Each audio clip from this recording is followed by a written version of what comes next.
До последен момент се обидувавме да најдеме решение со кое Македонија може да стане членка на алијансата која останува наша стратегиска определба и денеска ќе се види колку тие напори ќе бидат вреднувани, изјави вчера на гала вечерата организирана од Обединетата македонска дијаспора, македонскиот претседател.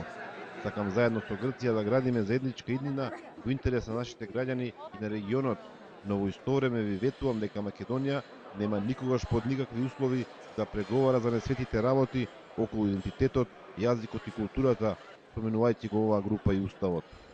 Прашањето не е дали туку кога во НАТО, рече Иванов, кој претходно во интервју за весникот Чикаго Трибјун побара НАТО да ги почитува своите принципи и да ги прими сите земји кои ги исполнуваат критериумите за влез. Република Македонија е балканска, европска и светска реалност.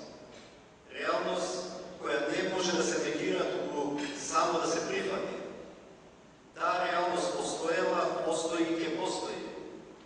За прашањето како што се нашите врвни вредности, идентитетот, јазикот, културата и уставот, воопшто не сакаме и нема потреба да разговараме.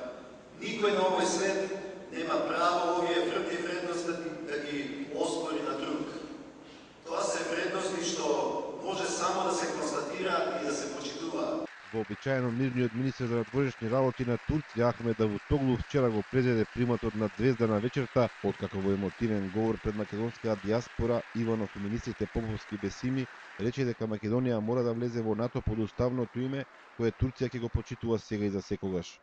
Човекот кој што светските медиуми го опишуваат како еден од највлијателните луѓе на 21 век, ја најави турската позиција на самитот на НАТО што започнува за неколку часа со пораката дека интересите на Македонија секогаш ќе бидат соодветно представени од страна на нејзините турски пријатели.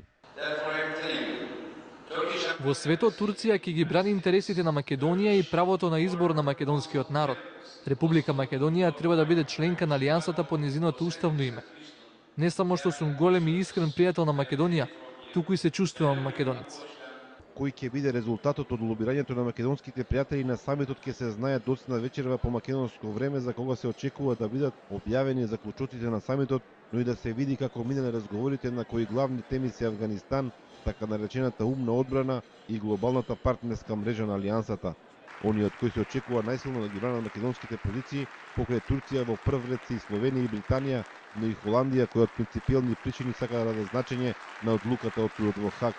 Министрите за надворешни работи и одбрана Петрос Моливијатис и Фрагос Фрагулис овде во Чикаго ќе ги бранат разнишаните позиции на Грција која вчера на средбата на групата на развиени 8 земји на светот во Кемп Дејвид доби препораки да остане во еврозоната за да се избегне катастрофалниот развој на настаните во однос на еврото и продлабочувањето на светската економска криза.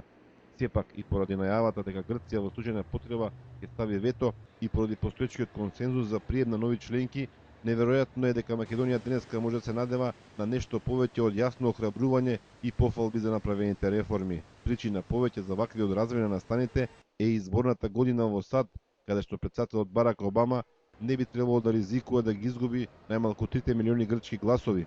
За вести на Канал 5 од Чикаго се јави Горан Момировски.